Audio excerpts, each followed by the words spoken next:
Ano ang pagkakaiba ng worry sa anxiety? Isama pa natin salitang fear. Bagamat natural sa bawat isa sa atin ang magkaroon ng reaksyon ng pag-aalala sa ating mga karanasan. Kailan ba nagiging mapaminsalang ang pag-aalala? At paano natin maiiwasan ang labis na pag-aalala? Magandang umaga po. Ako po si Doc Rome Barrios ng Adventist World Radio. Samahan po ninyo ako dito sa Simulang Usapang Senior. Walang maliw, pagpapalang, walang tigil. Dating puso may hapis, ngayon'y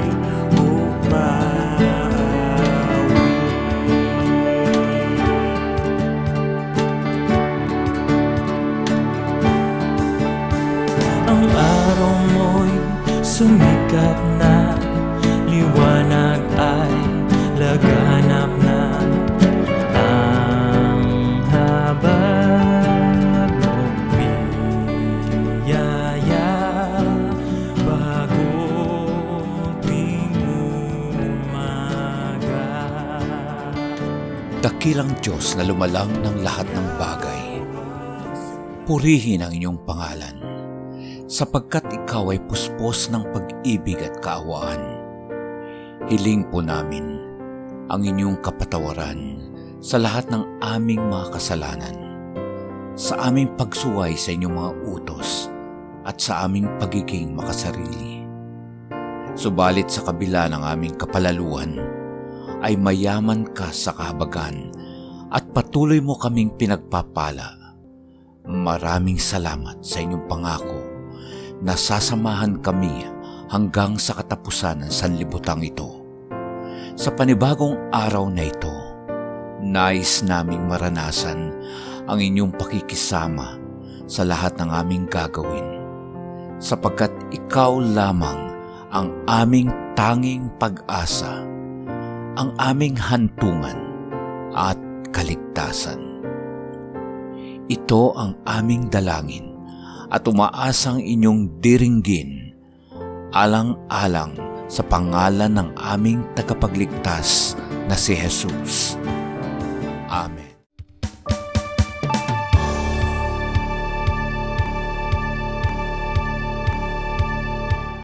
Isang maligayang araw po ang aking pinaabot sa inyong lahat. Welcome once again sa ating program Simula Usapang Senior. Ako po si Doc Rome Barrios, 17 years old, ang inyong kaibigan, at dito sa ating programang para po sa lahat sa atin. Bagamat dedicated natin ito sa ating mga senior citizens o ating mga katandaan, ito po ay para po sa buong pamilya, sa inyong pamayanan at sa buong mundo.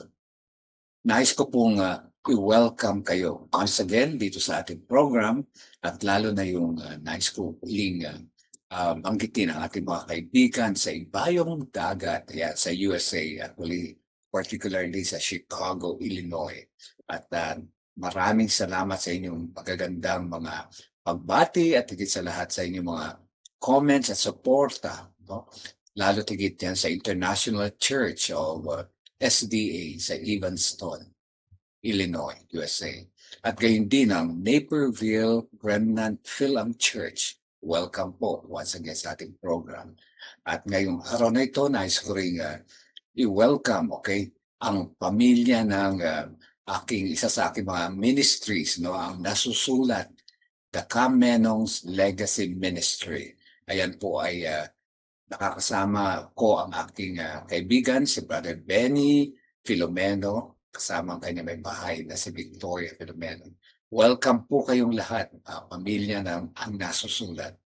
Ito po ay, lalo na yung ating prayer request, ito po ay extension ng ating pananalangin, no, para po sa ating mga kaibigan at mga kababayan na humihiling ng lalo tigit yung may mga kahilingan, no, sa pamagitan ng healing at saka yung mga request, no. Salamat po sa inyong patuloy na pagtitiwala. At ngayon po nais ko rin banggitin ang aking kapatid na si Pastor Sam and Rina Barrios. Yan po, welcome and kumusta kayo dyan? Now, of course, hindi natin kakalimutan ating regular na mga taga-subaybay dito sa Morning View Seventh-day Adventist Church. Welcome po at sana ay nasa mabuti kayong kalagayan lahat. Gayon din ang aking kaibigan na si Liovi, okay, Cabañez, si Rebi Ibora, at gayon din si Leti Sampang, Santa Rosa Hills, dito po sa Puting Kahoy, Silang Cavite. Welcome po at lahat-lahat po kayo, lalo na yung Cherobics team ng Morning View Seventh-day Adventist Morning View Subdivision. At ayan po yung grupo ng ating mga senior citizen. Okay, kumusta po kayo? Sana po ay maganda ang ating paggising. Okay, ano man ang inyong ginagawa o ano man ang nasaan man kayo, nais ko pong anyayaan kayo. Samahan ako rito sa loob ng isang oras, alas 10 hanggang alas 11. Tandaan nyo, tuwing Huwebes at Linggo po, sumasa inyo ang ating programang Simula Usapang Senior. 10 to 11 a.m. dito lamang sa AWR 89.1 FM. At nais ko ring banggitin, ang ating programa po ay bukas ang ating mga linya para po sa inyong mga request at sa inyong mga mensahe. Ang aming po mga linya na pwede nyo mong i-text or i-call ay 0917-1742-777. At ang isa pa ay 0918-9447-891. At huwag din po ninyong kalimutan to follow us in Facebook and YouTube channel. Simula Usapang Senior ni Doc Rome Barrios. Maraming salamat po sa patuloy niyong pag-like at patuloy na pag-share. Huwag po ninyong kalimutan kami i-follow din. At nais ko rin banggitin na babatiin ko rin yung successful na concert na ating mga senior citizens sa Philippine International Church Senior Choral. At pagpalain po kayo ng Panginoon sa inyong mga ministry at sa lahat ng inyong mga gawain, lahat ng inyong mga projects. Pagpalain po kayo at kitang-kita po na talaga pong kayo motivated at saka talagang inspired kayo sa inyong mga ginagawa, no? Despite our age. Kaya marami pong salamat at naging ay inspirasyon namin kayo, lalo na inyong pag-awit sa amin. Okay, thank you very much and of course, congratulations to the conductor, okay, the choir conductor, si Maestro Nimron Salazar. Hello, sir. Ngayon po ay muli, panibagong araw at mag-uusap naman tayo. At kung nyo napansin, pinag-uusapan natin about worry, about anxiety, about fear. Huwag po kayong mag-alala. Huwag po kayong mag-worry. Dahil tatalakayan natin yan. Kasi bagamat lahat tayo ay exposed yan, na-experience natin yan, may mga magagandang constructive na paraan para maiwasan natin yan. Kasi yan po ay talagang kahit sa ayaw natin sa gusto, nakaka-apekto na ating kalusugan at lahat ng ating gawain. Kaya dyan lang po kayo. Marami po tayong pag-uusapan. Magbabalik po simula Usapang Senior.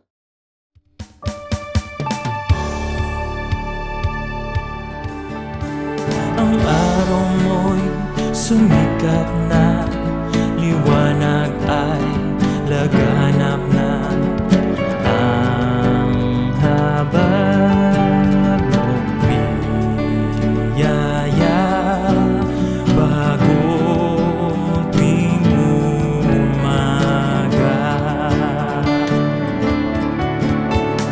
Ikaw ang simula, ikaw ang lumikha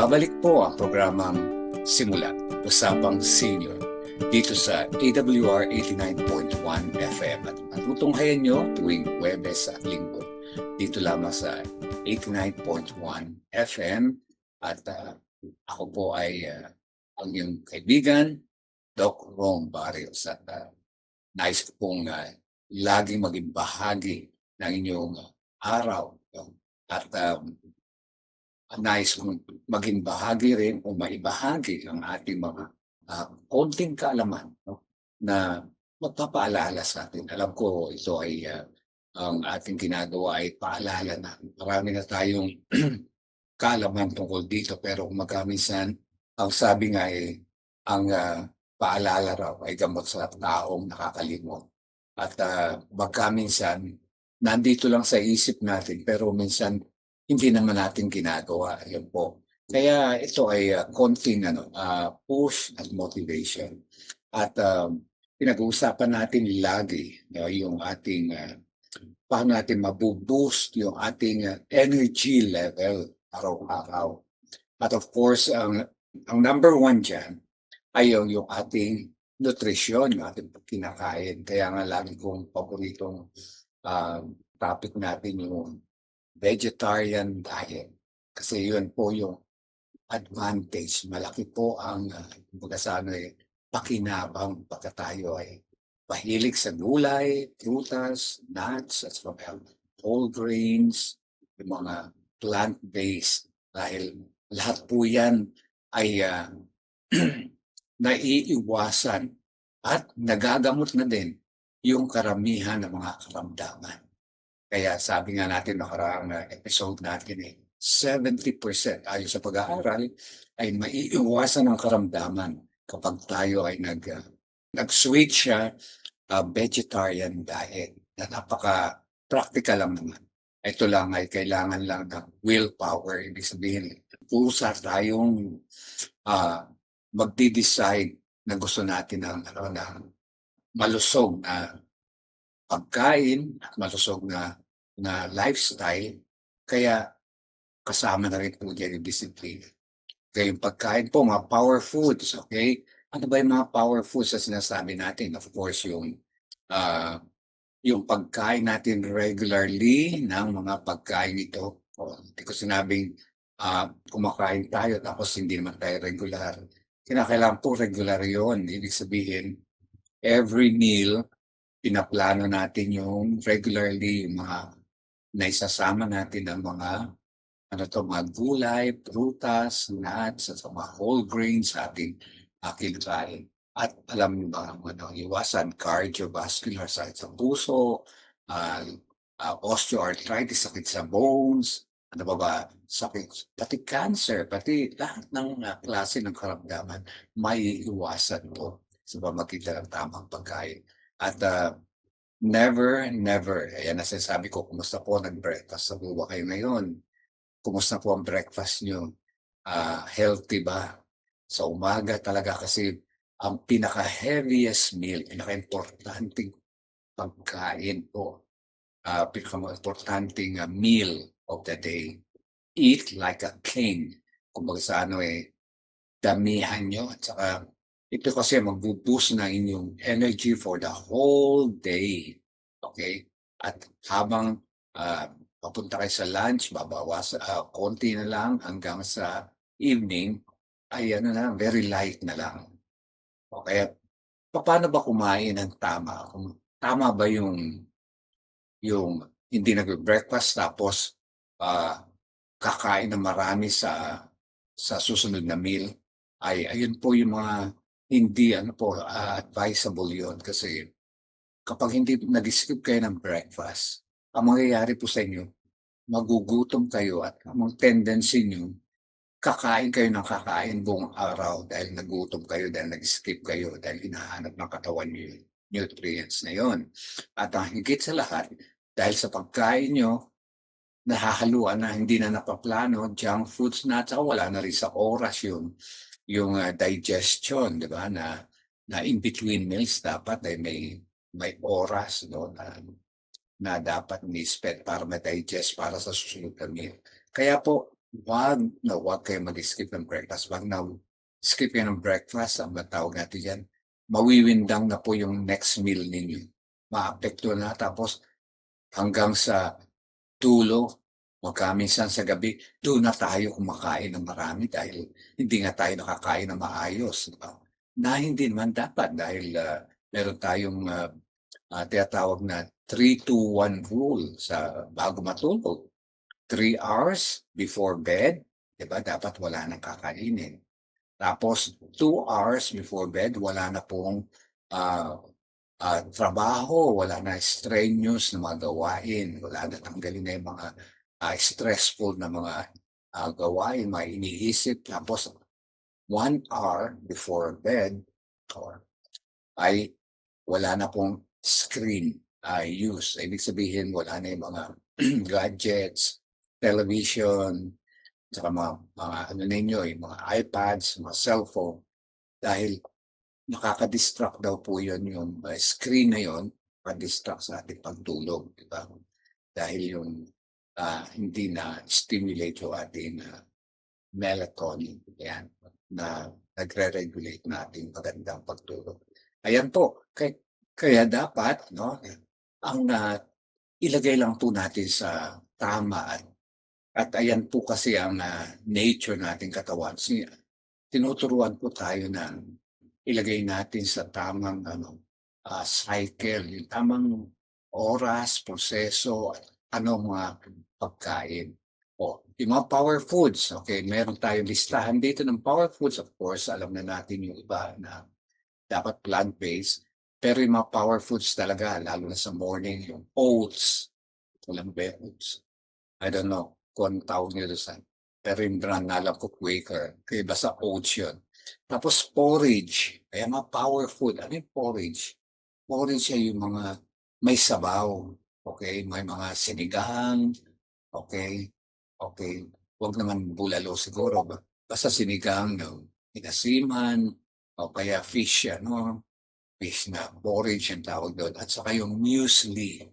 Ang tawag dyan sa muesli, yan naman yung mga para mga nuts, oats na pinagsama-sama na may recipe kasama na rin ng vegetables at saka yung mga fruits. Ayan.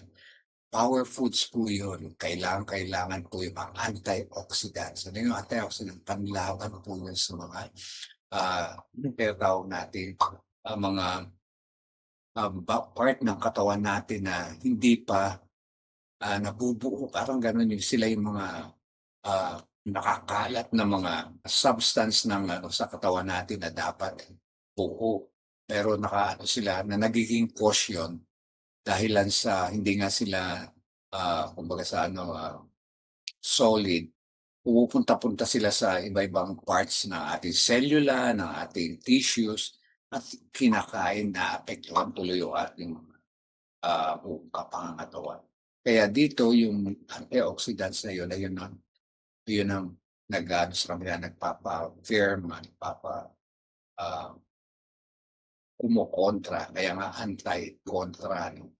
Kumokontra sa kanilang mga ginagawa, paninira sa ating pangangatawan. Kaya yun, pasta is okay. Tapos, power foods natin, vegetables of course, baked beans, ayan, baked beans. Ayan. Hindi po pinirito, hindi ginisa, hindi na-process, ayan. Flaxseed bread, o yung mga bread po. Mas possible bawasan natin yung white bread. Dapat yung mga whole wheat na mayaman sa fiber. Kasi po yung mga white bread ay minsan marami na for short, tinatawag natin may mga halo na ng mga sugar, saka na-process na bananas, eggs, ayan po, mga power foods. Low-fat yogurt and milk, okay?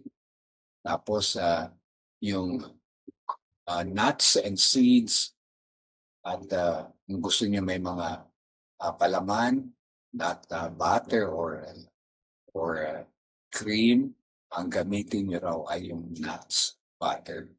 I think one example is peanut butter na hindi matamis, no? At saka walang ibang ingredients. At of course, don't forget, powerful, yung pag-inom. Tubig. Okay, huwag kakalimutan. Sapagkat ayan po ang naglilinis ng ating po sistema. So, maraming salamat po sa inyong pakikinig. Tutuloy po natin ang ating pagpapayo at nais kong tingnan natin yung mamaya kung paano natin din mabuboost din ng higit pa sa dati nating ginagawa, ating energy level. Babalik po simula sa pangsinig.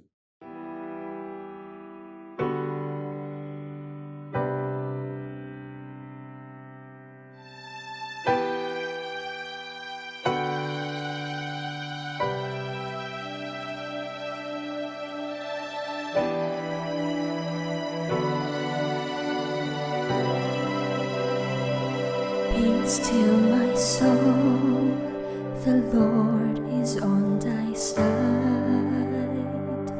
Bear patiently the cross of grief or pain.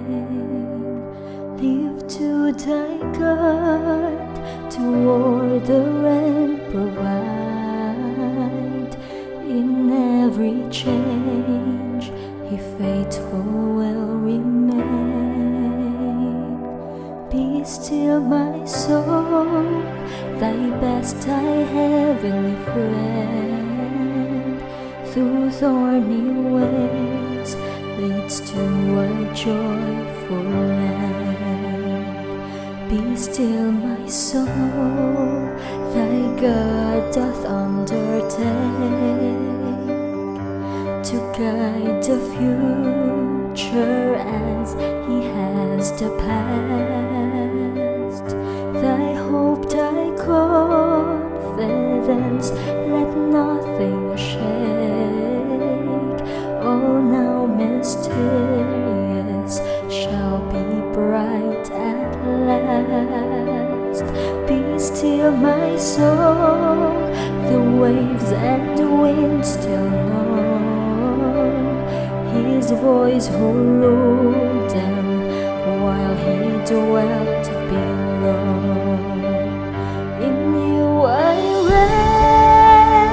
rest, in you I found my hope, in you I trust. You never let me go. I place my life within your hands alone. Be still, my soul, be still, my soul. The hour is hastening on when we shall be forever with the Lord. When disappointment, grief and fear are gone, sorrows forgot, love's purest joys restored.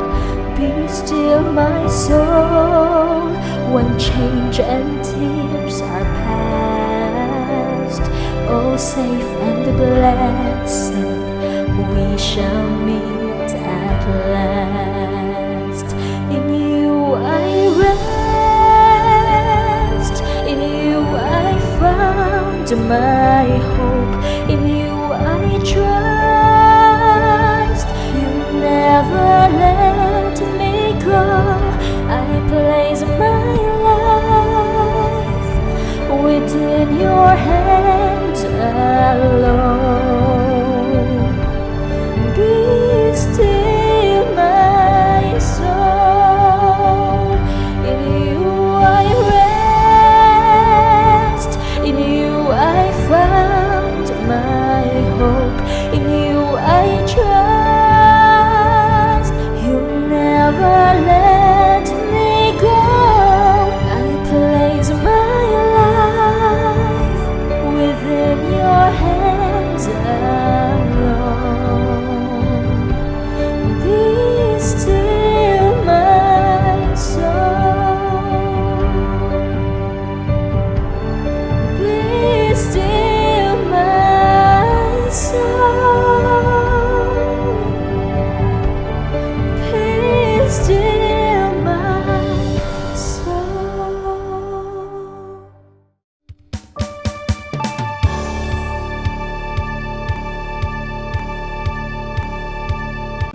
Muli po kayong sumusubaybay sa programang Simula Usapang Senior.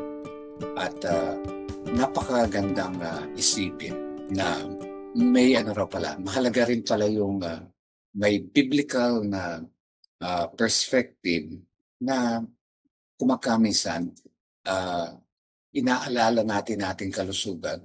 Merong tatlong mahalagang bagay na biblically, ayan po yung tinatawag na sa mababasa natin sa 1 Corinthians 13:13. Okay, sabi dito, and now these three remain.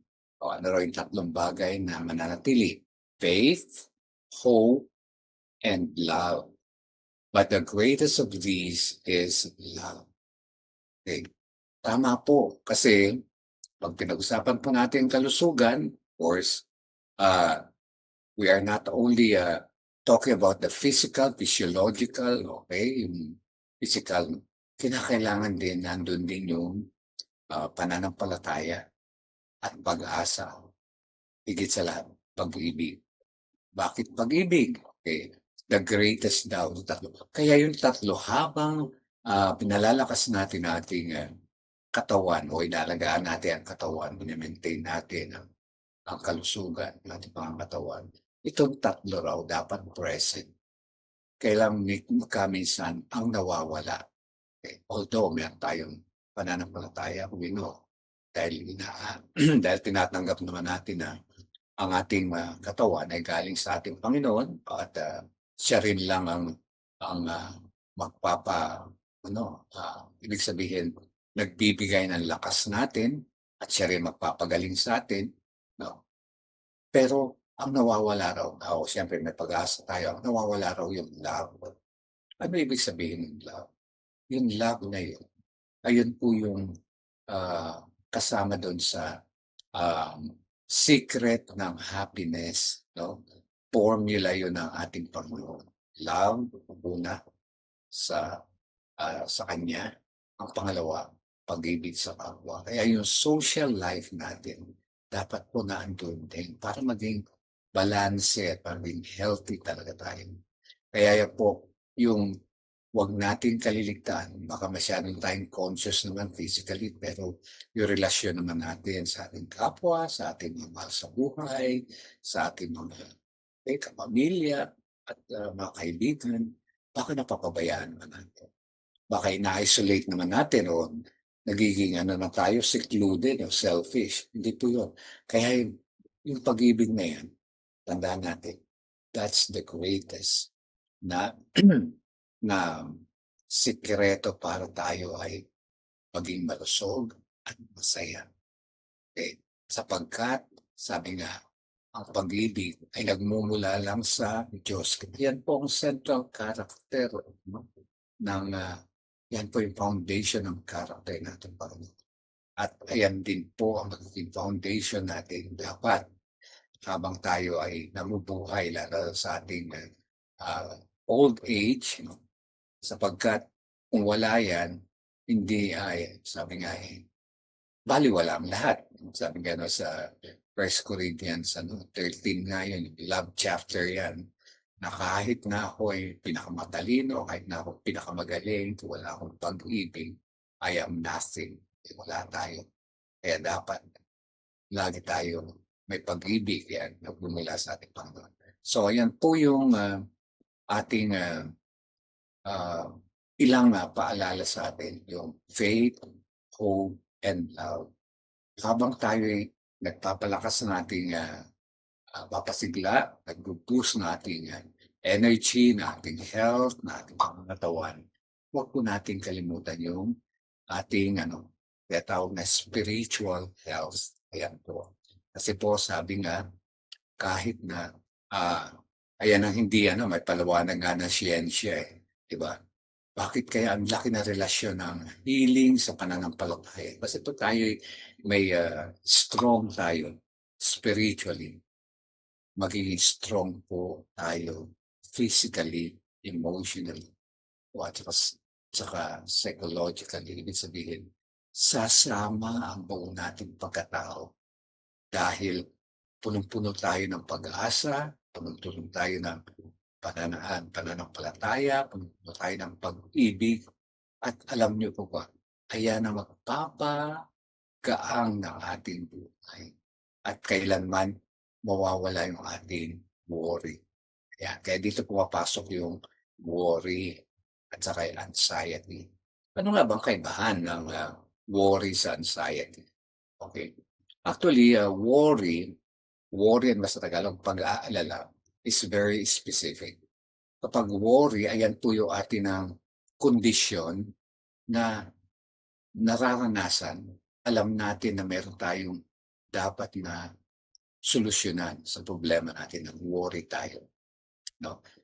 Unlike in anxiety, ang anxiety daw ay tinatawag na pervasive. Ibig sabihin, hindi ito specific. Kasi ang worry specific, alam mo pang problema mo. Pero once na nagka-problema ka, nag-worry ka, maraming anxiety na papasok. Ibig sabihin, nandiyan na yung emotional, tatlo yan emotional, physiological, at saka cognitive. Apektado po lahat, no? Yung ating feelings, ang ating physical. Halimbawa, ano ba example na anxiety? Halimbawa, yung aking common na experience kapag ako may presentation, halimbawa may lecture ako to a large audience. Okay? Yun pa lang nagkaka-anxiety na ako dahil emotionally dapat i-prepare ko yung aking sarili. Una-una ako yung sarili, haharap ako At pagharap ko ron, emotionally dapat makakonek ako sa mga tao. No? Tapos, physiologically, naandyan na yung kinakabahan ka. Kaya naandyan na rin yung magkamisan natataranta ka dahil pinapawisan ka, ninenervyos ka, yung mga physiological na anxiety. Tapos, cognitive, nag-worry ka naman din. Anxiety mo? So, ako, baka hindi ko magawa baka hindi ako makatanggap, hindi nila maunawaan yung akin. So, ayun po ang anxiety talagang lawak mga components. Pero pag worry minsan, alam na natin kung ano wino-worry natin. Pero yung anxiety, ayun po yung medyo mahaba-habang proseso. Ayan po yung nagpapahirap sa atin. Na kung magkaminsan sabi nga ano nga ba yung analogy nila sa worry. Pag nag-worry ka raw, para ka raw nakaupo sa rocking chair. Ayan, yung tumba-tumba. Punta sa one side, pabalik-balik ka. Iniikot mo lang. Kumbaga sa pabalik-balik ka lang, pero wala ka namang nare-resolve. Ayun po yung magkamisan yung epekto ng anxiety na magkamisan nakaano na tayo doon. Tutok na tayo doon sa mga future na mga mangyayari na hindi naman talaga pa na nangyari. Ayun po yung kahalagahan ng dapat makontrol natin yun. Paano natin makokontrol? Ang mahalaga diyan, peaceful tayo personally. Ibig sabihin, meron tayong number one, pananampalataya. Meron tayong matibay na tinatawag na spiritual resiliency. Yung matibay na huhugutan. Na ibig sabihin, okay, kung babasahin natin yan na 1 Peter 5:7, ayon sa banal na kasulatan, sabi dito, cast all your care or cast all your anxiety on Him because He cares for you. O dapat, ilagak daw natin na lahat ng ating pag-aalala, lahat ng ating pag-worry sa ating Panginoon sapagkat mahal tayo. At tayo ay hindi tayo binigyan daw ng ating Panginoon ng sabi rito sa 2 Timothy 1:7, God had not given us the spirit of fear, okay, but of power and of love and of a sound mind. Kaya ito pinag-usapan natin talaga 'to, mental health po ito dahil 'pag na may anxiety tayo talagang mentally, cognitively apektado po ang ating pag-iisip. Maraming, dumarating na ina-anticipate natin yung mga problema na hindi pa naman nangyayari o in the future nag-aalala talaga tayo. Kaya ano raw, ilagak daw natin sa Panginoon. Bakit nga naman tayo magsasayang ng panahon na wala naman tayong kayang, hindi naman natin hawak ang future, hindi naman natin kayang, ah, magawa ng paraan, eh di mananampalataya na natin sa Panginoon, bahala siya, basta may pananampalataya ka. Hindi kayo niya pababayaan, dapat matatagin yung pananampalataya yun para hindi kayo mag-worry o at, ano man ang inyong, iniisip o ano man ang nasa isip niyo, bigay lahat sa Kanya. Para hindi niyo dala-dala hanggang sa pagtulog, pati sa lahat na yung ginagawa, apektado, pati yung pakikitungo, nagiging mainit ang ulo natin at nagiging ano tayo, tense tayo sa lahat natin ginagawa. Naku, wala pong ibang solusyon yan, hindi yung ating, spiritual na kalagayan o pananampalataya.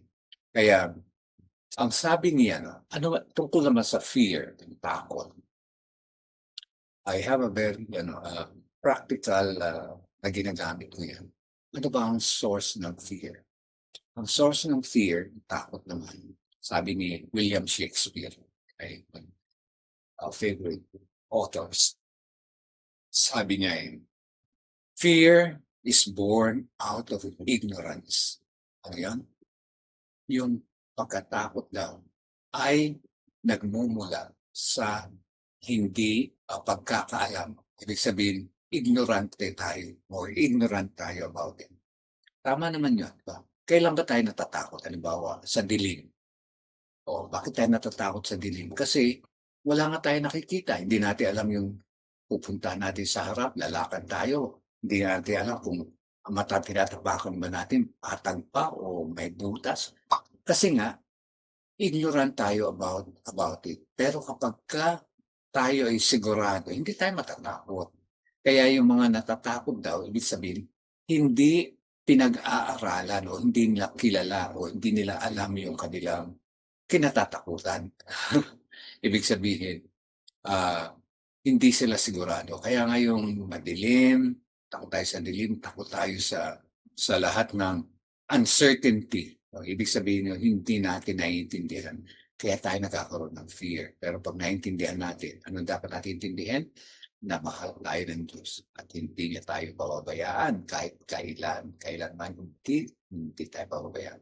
Kaya yun po yung antidote yan para huwag tayo matakot, huwag tayo mag-worry. No? Sabi, cast all your anxiety on Him because He cares for you. Kaya wala pa tayo ibang sandigan, wala pa tayo tatakutan kundi ating Panginoon. Kaya yan po. At tandaan natin, kahit na tayo ay ganitong kalagayan natin, marami tayong minsan na nararanasan na physically na mga nagbabago yung mga metabolism natin, pagbabago sa ating pangatawan. Alam natin na talagang nangyayari yan dahil part yan ng ating nature. Dahil sa kasalanan, nagkakaroon tayo yan ng ating mga mararanasan. Pero, pag tayo may tiwala sa Panginoon, wala po tayong dapat na alalahanin. At pati ang mga karamdaman, pag alam natin, wala namang ibang kahit nga yung mga doktor o pinagkakatiwalaan natin mga mga health workers, ano rin po yan, nakadepende pa rin po yan sa ating Panginoon. Sila nakadepende kahit dapat may pananalig din sila para sila maging successful. Talagang kilala mga surgeon, mga doktor, at talagang nakita niyo pagka sila ay may operation o meron sila gagawin procedure sa mga pasyente, talagang hindi nagsisimula, mga kaibigan ko, na hindi sila nananalangin. Kasi walang ibang walang ibang source ng karunungan.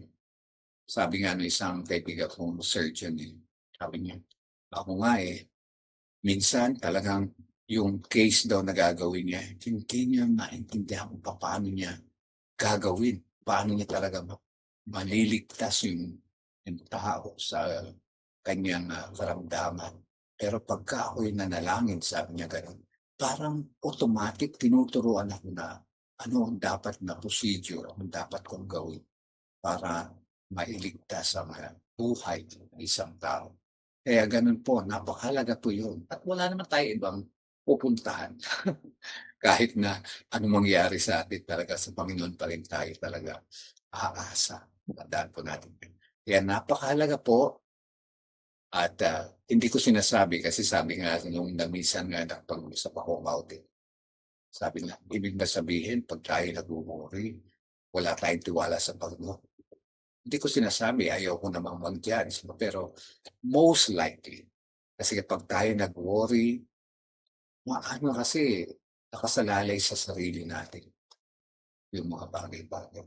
Kaya tinuturuan tayo na magtiwala tayo sa Panginoon sapagkat siya po ang source natin, siya ang lumikha sa atin, at ang kumbaga sa inventor yung inventor at yung Panginoon na manlilikha.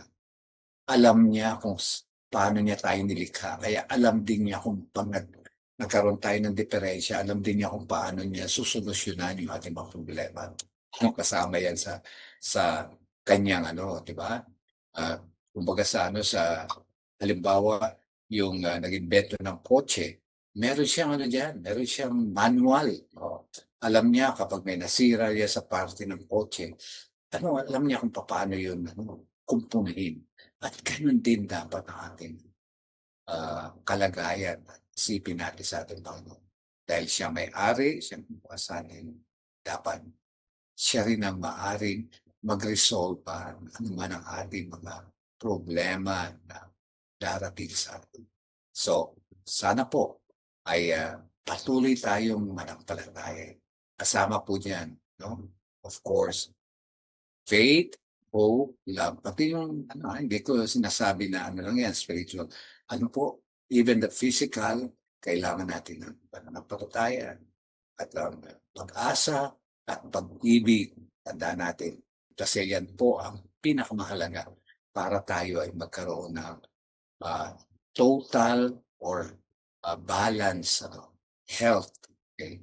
At ibig sabihin ay living life at its best. Okay? Lalo na sa atin, make our old age significant and make it count.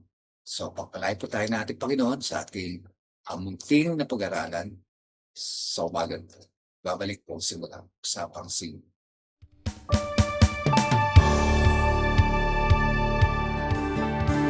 Ang araw mo'y sumikat na, liwanag ay laganap na. Ang habag ng biyaya, bagong tuwing umaga. Ikaw ang simula,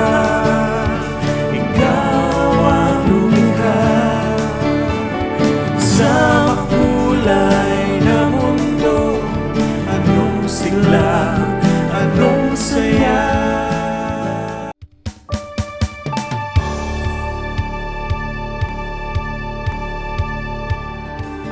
Patuloy po kayong sumusubaybay sa programang Simula Usapang Senior. Ako si Dr. Ron Barrios at ating programa ay sumasayo tuwing araw ng Webes at Linggo, 10 to 11 a.m. dito na sa AWR 89.1 FM. Kanina pinag-usapan natin ang tungkol sa worry, anxiety, and fear. Meron pong konting advice tayo para sa ating senior wisdom na sinasabi, one simply cannot live without taking risk. Ayan. Kapag po tayo ay na habang tayo nabubuhay, kinakailangan po mag-risk tayo. Ano man sa Tagalog to? Tagalog yung risk. Ibig sabihin ay subukan natin, sumubok tayo ng ating hindi pwede po na maghihintay lang tayo. Kinakailangan may inisyatiba naman tayo na gumawa din para sa ating sarili. Ayan po, kasi ayan po yung tinatawag na ano natin yan, yung pillar, no? Ibig sabihin yan, poste or ayan, ayan po yung sandigan natin habang tayo nabubuhay. Kinakailangan meron din po tayong gawain. At sinasabi rito, grace is woven into every aspect of the daily experience. Kaya sa buhay natin, kinakailangan mag-risk tayo. Ibig sabihin, wala tayong takot, may confidence tayo, okay? At kayang-kaya natin as gagawin natin ang pinakamabuti sa atin. At ito ang mga advice na isang author ng isang aklat. Sabi niya gano'n.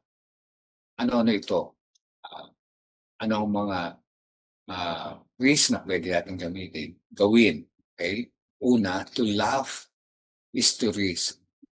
Okay? Appearing the fool. Okay.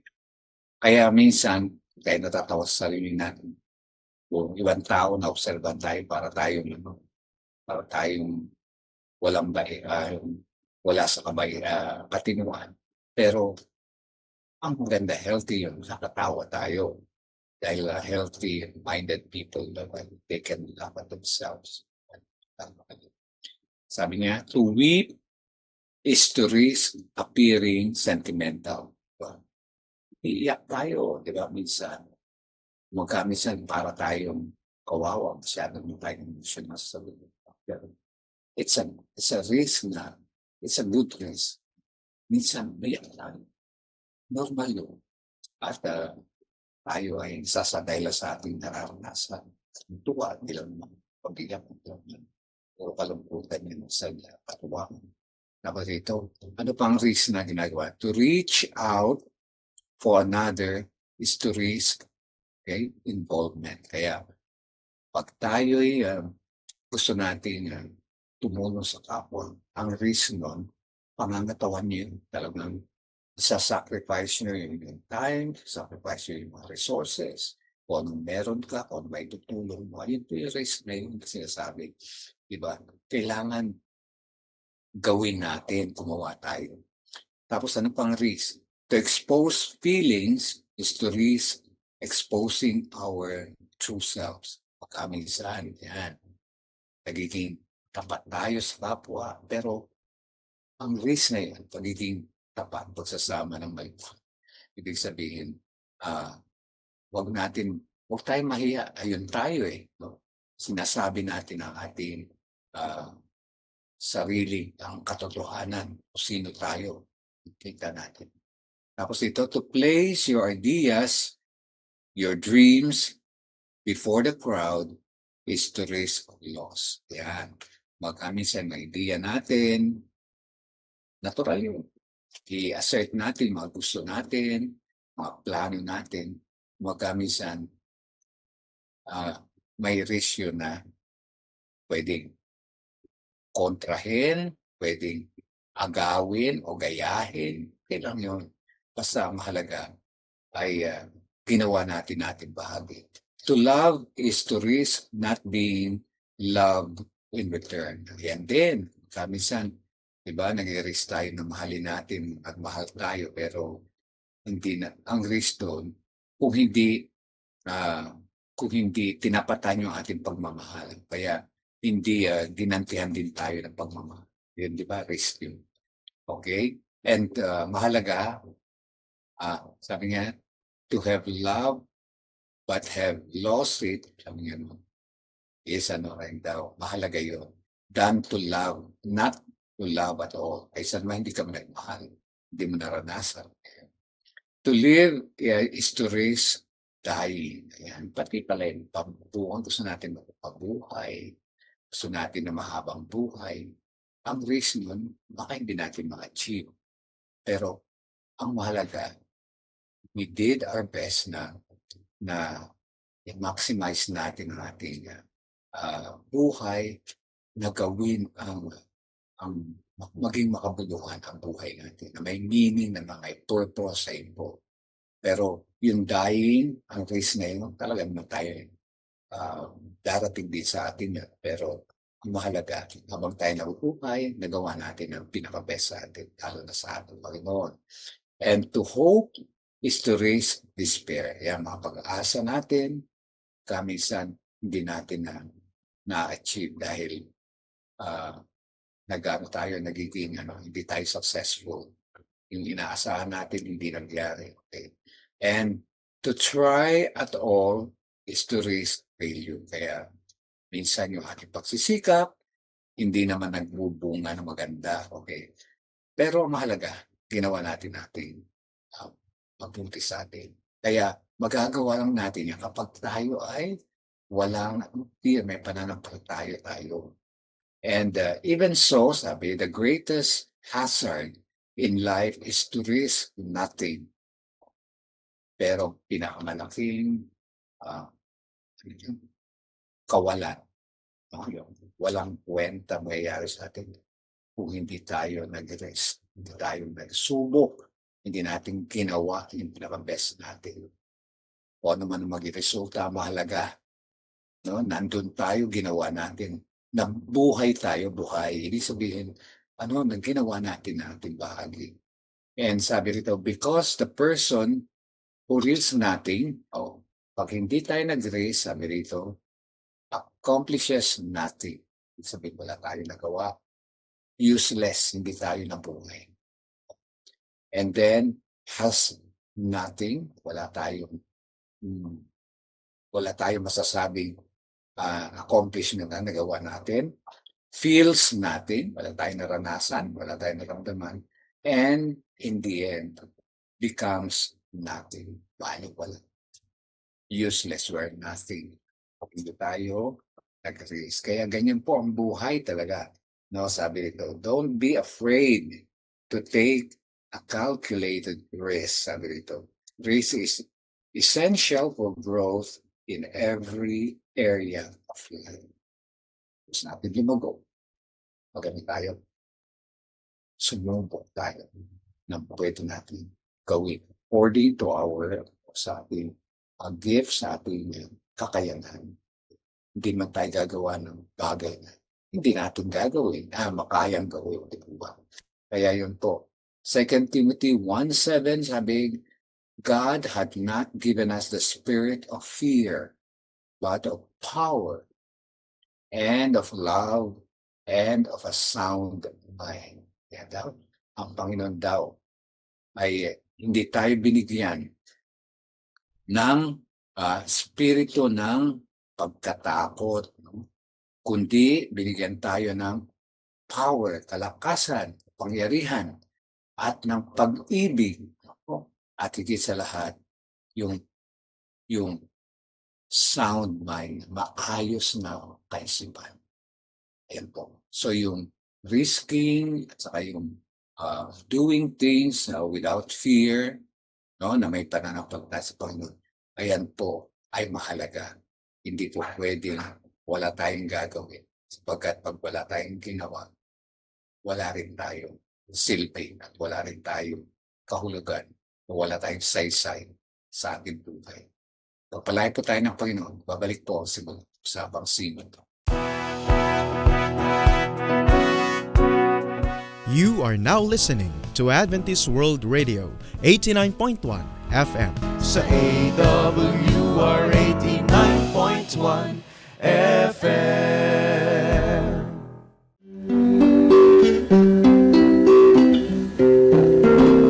Have faith when you speak to the Master. Prayer is the key to heaven, but faith unlocks the door.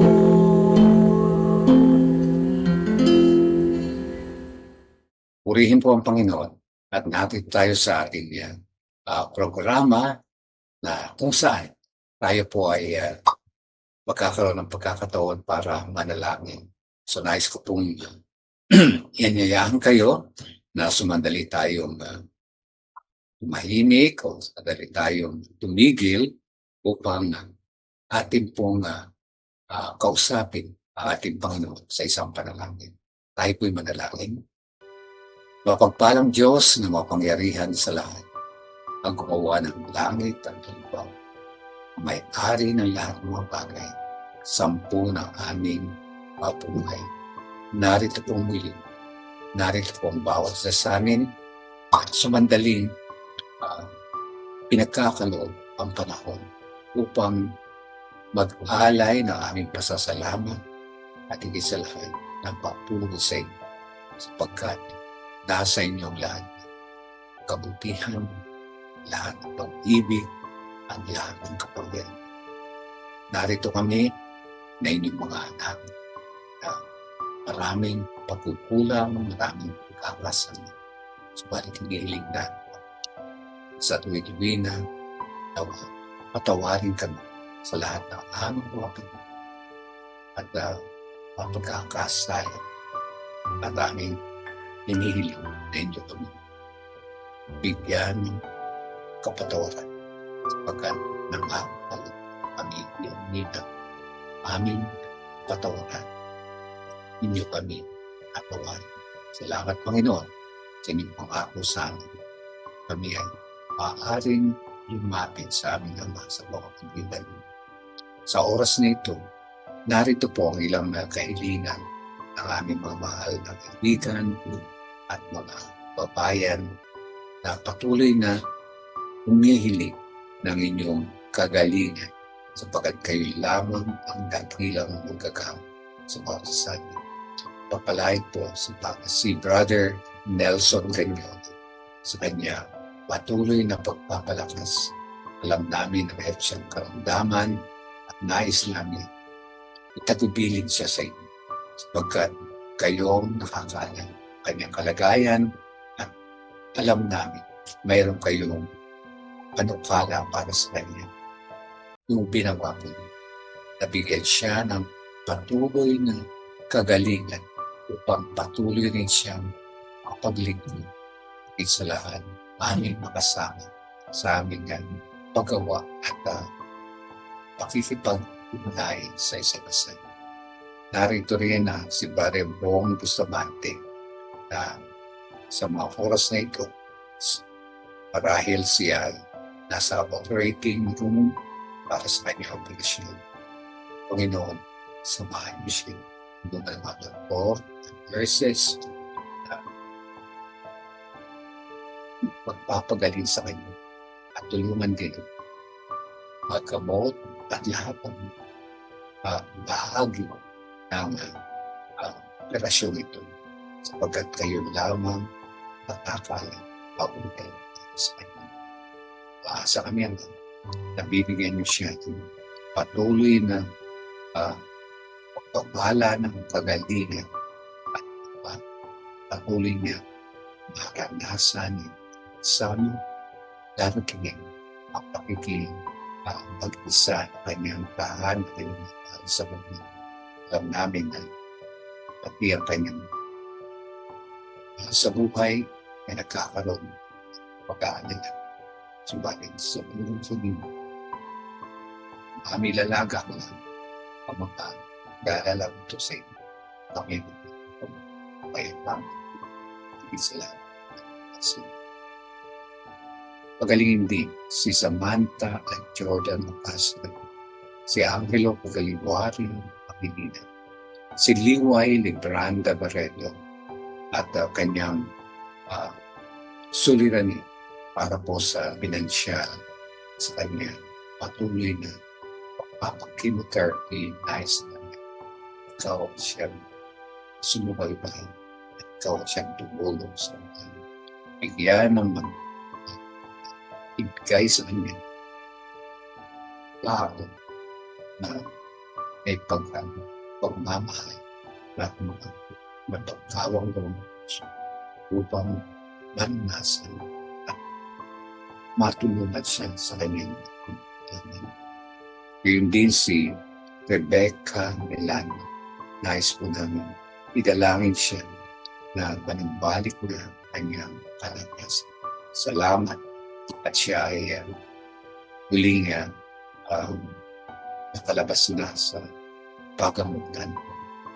Ang patuloy namin balik ang kanyang kalikasan at higit sa lahat patuloy niyang makasan kanyang pamilya at sa Ngayon din si Patrick na merong kasalukuyang karamdaman, tulungan din siya.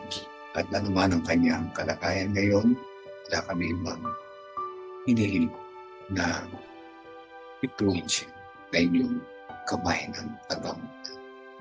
Ngayon din, si Pastor Joel Solis, si Dingson Daniel, sila po ay patuloy na nakaranas kapayapaan at isalan, mabuting pakiramdam mula sa kanilang mga kapitan.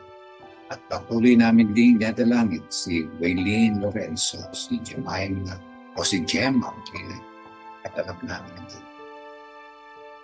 Patuloy niyo silang sinusubaybayan at ngayon ay kakaranas sila ng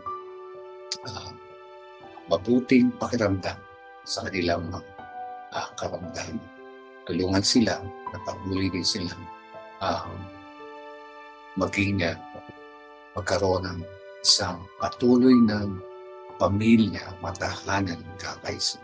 At bigyan sila ng kapayapaan, lalo kalit ng sa pamagitan ng kaisipan at sa kanilang pananampalatay, paghahawak sa inyo. So, tatamot mo po kami na nais sila lang, subalit hindi namin sila ang magbabangkit. Subalit na anak na tayo ang daming pagdamampalatay at paano ay rinahas ang pinagis pa niya. Kaya lobin po ninyo na pagaling sila, patuloy silang manghawak sa inyong pangako at maging tapat sa inyo at bawat sasabi. At dadalangin namin ang inyong gawain lahat ng AWR program at nais namin na pupiling ito sa inyo sapagkat alam namin na ikaw lagi at siya namin kasama. Ito ay tulungan kami tapat hanggang sa inyo. Ikalawang pagtunod sama-sama nakalanas at sumatulong sa inyo upang magumana ng mga at inyo ihanda sa pinagdang ihanda sa ang lahat ito'y inihiling na kami inasahan inyong sasagutin hindi sa sariling karapatan at diyan ang alam sa madami sa pamahalan ni Jesus. Amen.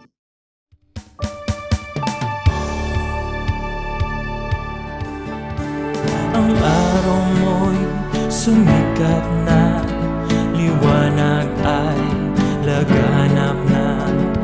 Ang habag mong biyaya, bagong ting umaga. Ikaw ang simula,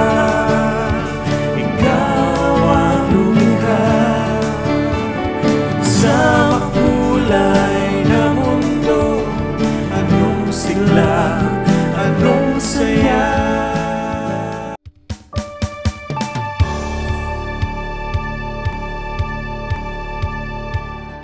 Tandaan po natin, 1 Peter 5:7, cast all your anxiety on Him because He cares for you.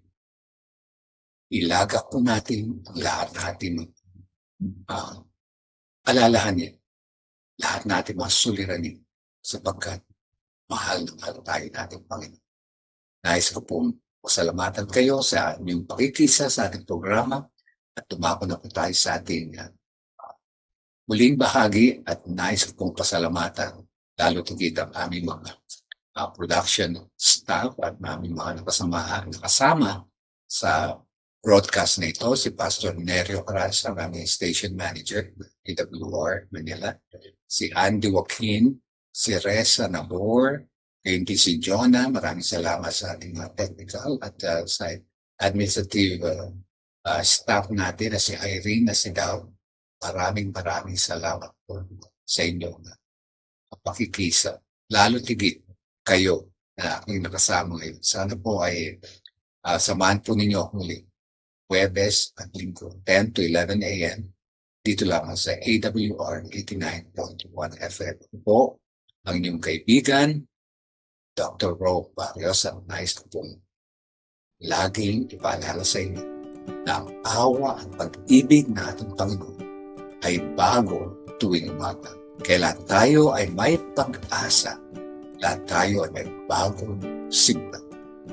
Hanggang sa muli po, magandang umaga.